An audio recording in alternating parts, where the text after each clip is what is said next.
Good morning, Mr. Montoya. You have 3 minutes, sir. Good morning. Good morning, Mayor, members of council.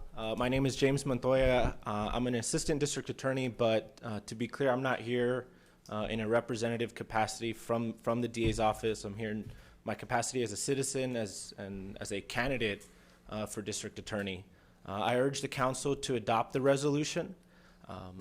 This is for those of you that might not be familiar with the process, generally the way marijuana arrests work here in El Paso is a police officer comes into contact with a person, either through a traffic stop, proactive patrol.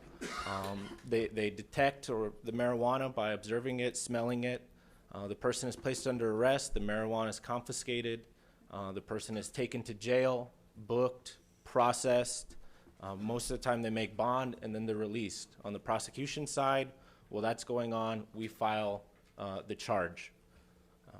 This resolution changes almost none of that. All it changes is the actual literal arrest. In lieu of arrest, the officer would issue a citation and a summons to the person to come to court to face charges.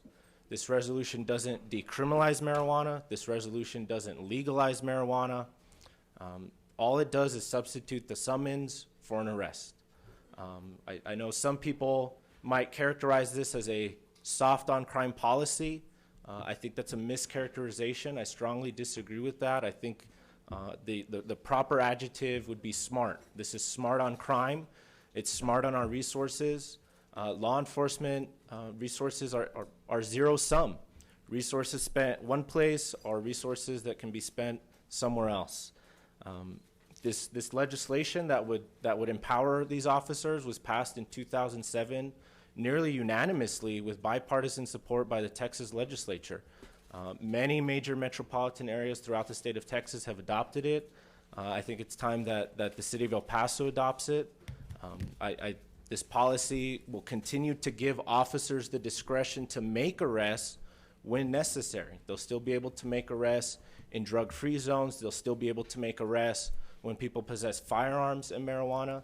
But we just need to move away from the norm of arrests to a norm of issuing citations with arrests being the exception.